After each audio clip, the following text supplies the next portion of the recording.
How's it going, lads? Good. So I would just start with you for yourself.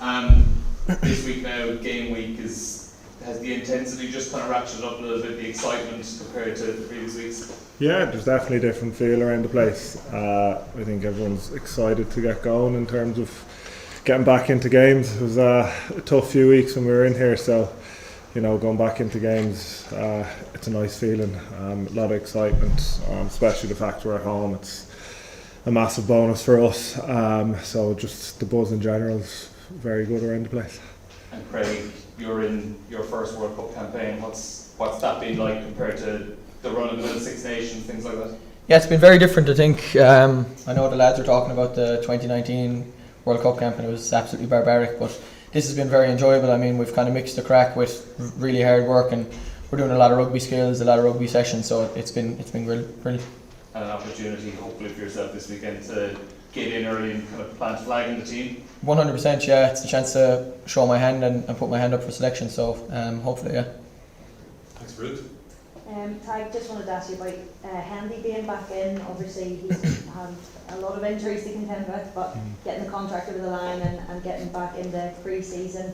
I know you guys are very tight, but how good is it to have him firing on all cylinders here for the World Cup? It's great. He brings what he brings to the team is massive in terms of his leadership, his experience, and everyone knows the quality of player Hendy is, and he's been so unfortunate, even just the last 12 months in terms of picking up some knocks, like even back last year in New Zealand when he picked up one. And it's been unfortunate events for him, so to have him back fully training and training incredibly well, and bringing that leadership quality that he does bring, it's been brilliant for the group, and certainly an extra boost for everyone.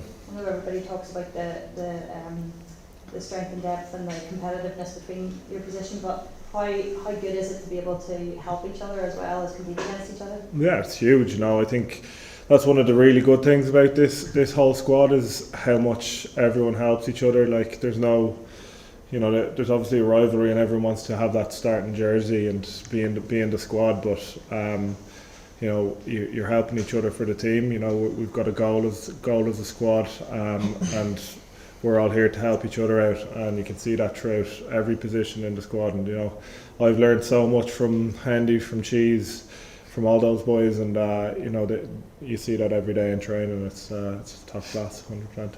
Thanks, Will. That's a question for both of you. Obviously, they're warm-up games. Some people, maybe not rugby, will call them friendlies as well. But do you expect the same intensity against rugby that you would get in a Six Nations game, or is it any way different?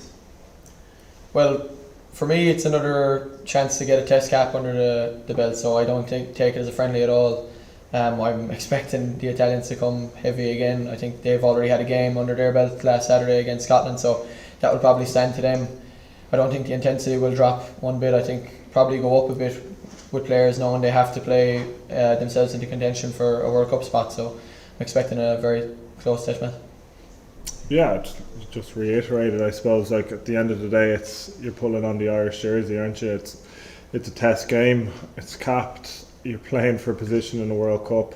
You can't afford to, you can certainly lose your spot in the World Cup squad if you don't play well. So, even as a squad, we have a record at home that we're proud of at the moment. We're playing a certain type of rugby that we want to continue doing, so we're looking at it very much just like we would in a Six Nations game or a November international game. It's a test match game that we want to win, and we're going out there to prove a point 100%. And there seems to be a bit of a theme that every World Cup campaign there might be one or two players who do miss out with an injury picked up in these games. Is that something you just got to put to the back of your mind, concentrate on the game, go for playing a normal game, and hope that you're... That's the last thing you need to be thinking of, 100%. I think that if you go into the game thinking like that, you're already on the back foot, and that's not something any of us not the mindset any of us want to have. And I think if you do win like that, you're probably more likely to come out injured. So we'll definitely not be in that mindset for sure.